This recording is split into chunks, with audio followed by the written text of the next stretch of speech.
Howdy, with this video, I want to go over the schedule real quickly, then go over the journals 1 and 2, show you where those are located. Those are going to be due on Monday, August 29th. And again, the schedule says things are due by midnight. I'm not up at midnight, so if you're a late night person or early morning person and turn stuff in at 2, 3, 4 in the morning, that's fine. As long as it's in the Dropbox by the next morning, I'm happy. So again, if you're a late night person who has to work then you don't have to ask permission to have it a little bit after midnight. The journals 1 and 2 are due on Monday the 29th. After that, the draft of the descriptive paragraph is due. I want to go over that with you so you can see what I'm looking for there. Once you turn in that descriptive paragraph, I'm going to go over it, offer commentary, suggestions for improvement, give that back to you. And then for the Thursday after that, September 8th, you're going to turn in the final version of your descriptive paragraph that you revised based on my commentary. Nothing's due on Labor Day because that's Labor Day. That's why we're not supposed to work on Labor Day. But anyway, although I did for most of my life until I got this job. But anyway, that's the schedule for the next little bit. I want to go to show you the journals. And they're going to be located here in D2L. I'm going to go to the content page for the course.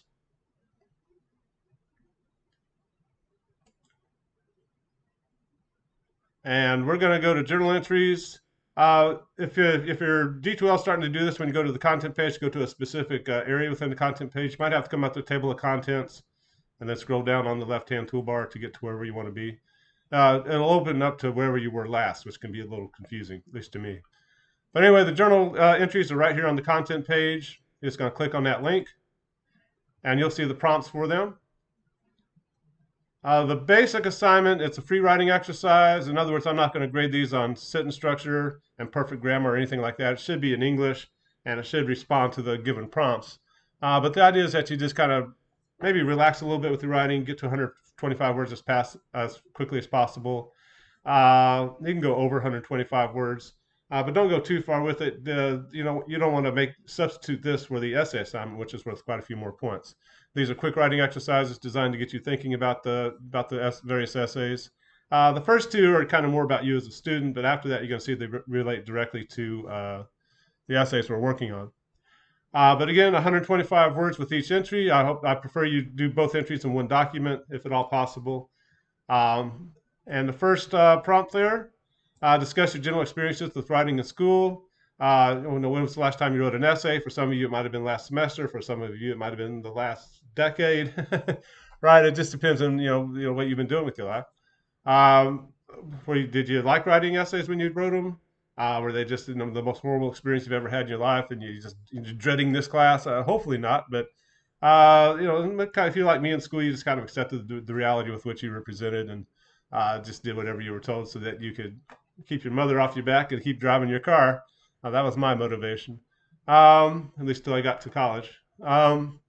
But does writing come easily to you, or it doesn't come easily to me? And I'm the English teacher, but writing's slow for me. It's something that I struggle to flow with my writing. I tend to be I'm typing, and that's just different. We have different ways of doing it.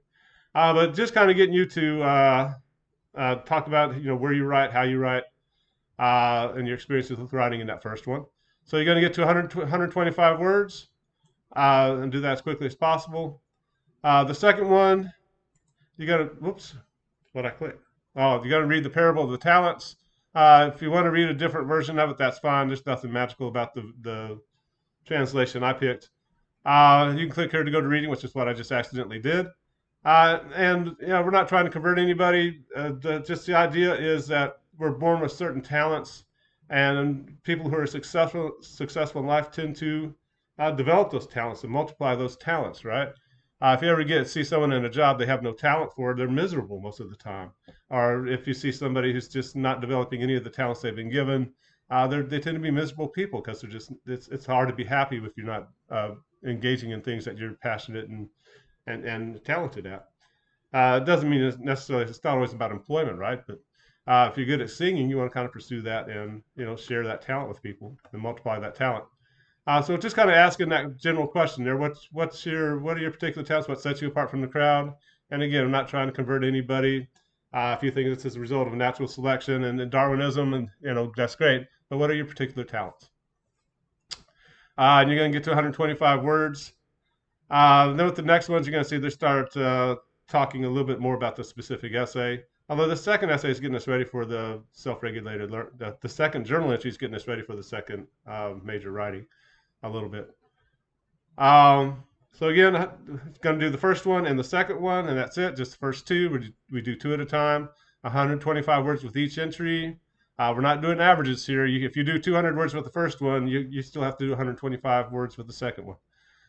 But that's where the journals are. I'll open up the Dropbox here in a second for those.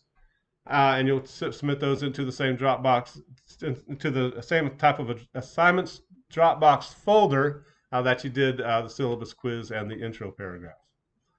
Alrighty, so those are the journal entries. Again, these are not the essays. You want to do these kind of as quickly as possible. Don't worry too much about grammar and sentence structure, and just get there 225 words there. Alrighty. The other thing I want to go over, excuse me, is the first writing assignment. We're going to go to essay assignments, and we're going to come here to descriptive paragraph, and that's where you'll see the writing assignment. I'm going to go ahead and download it. It's easier to highlight things, usually. Well, it's not going to let me open it.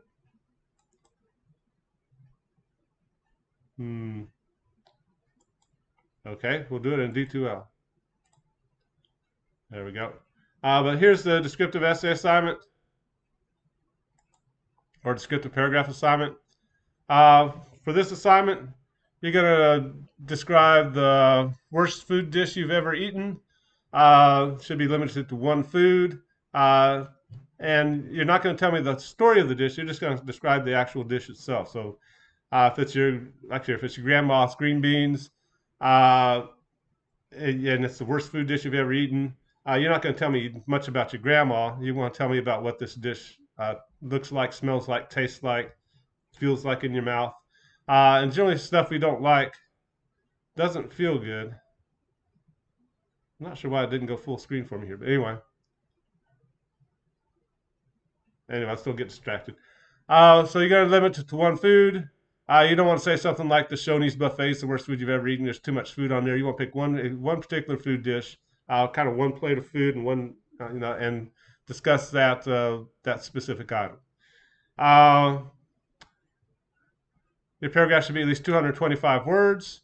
The first 125, 150 tend to come pretty easily. Then after that, like, well, I'm done. It's like, I want you to go back and really think about the details, and make sure you have the paragraph organized well. You want to start your paragraph with a clear topic sentence that states exactly what food you'll be discussing, where you ate the food.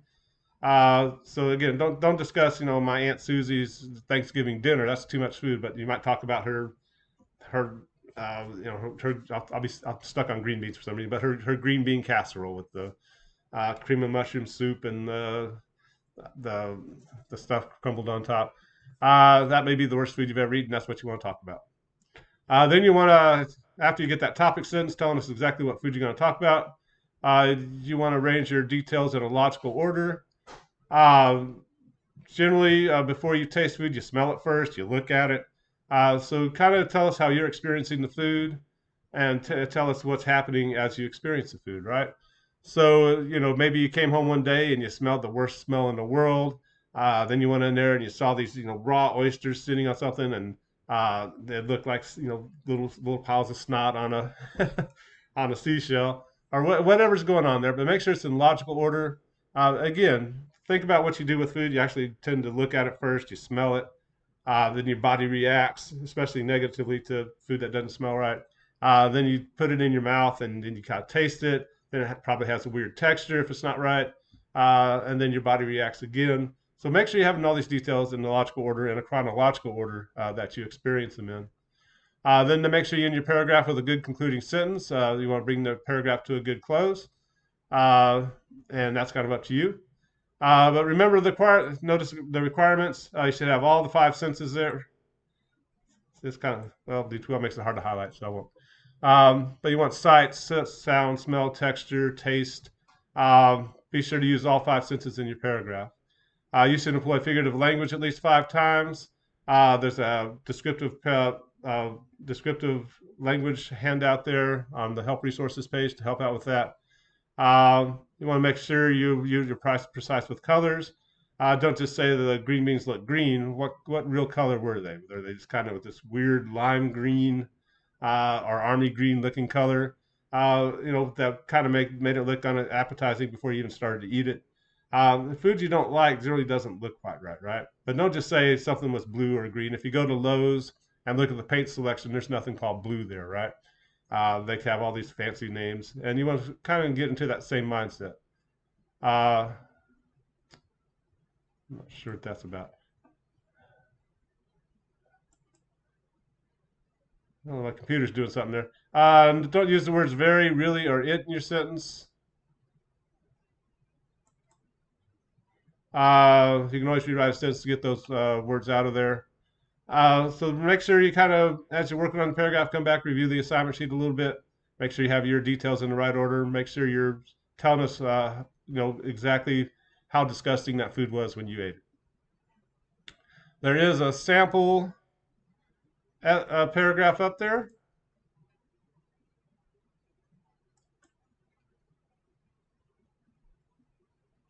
Well, it's not letting me go back to essay assignments. Give me a second.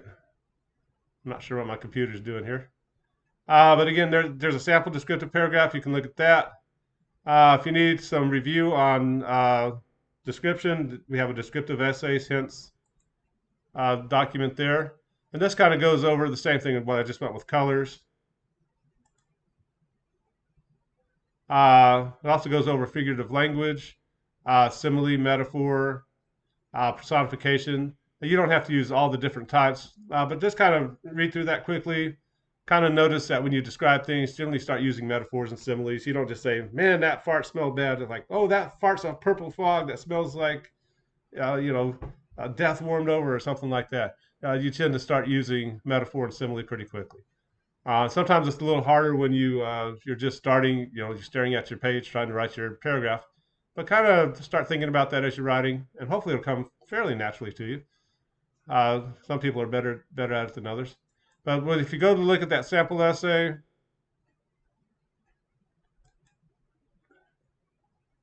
see if we can get there, or sample paragraph, I guess.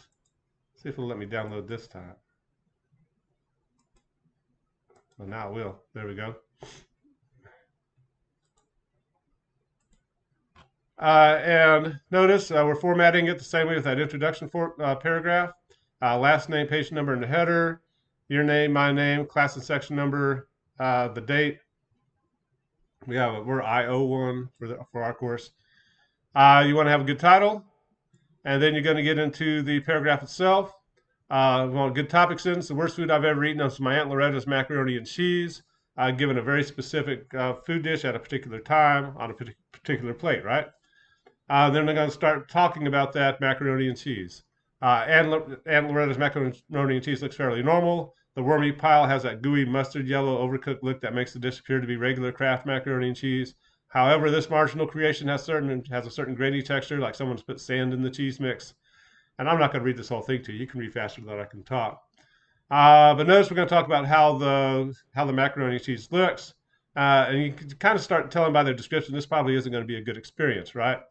And we kind of start talking about what's happened to the macaroni and cheese, what it smells like, the body's reactions as you start, your body kind of warns you when you're about to eat something that's not going to be very good, right? So what's that sound like?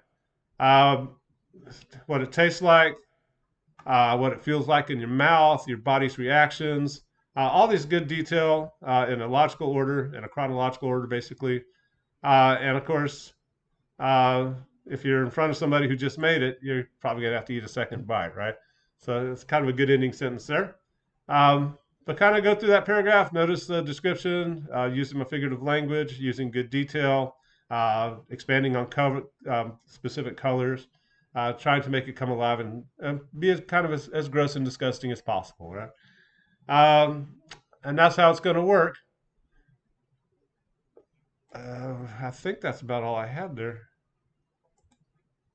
But again, for Monday, I want the first two journals due. Our first two journals are due. Get 125 words each. Try and do them both in one document. And then on next Thursday, that's the first, the draft of your descriptive paragraphs due. And again, once you turn those in, I'm going to make my commentaries, make suggestions for improvement. Then you'll get those back and edit and revise those and turn the final version in Thursday the 8th. Hopefully have a good Labor Day there. But if you have any questions as we're working on this, be sure to let me know. And we will talk to you later. Bye-bye.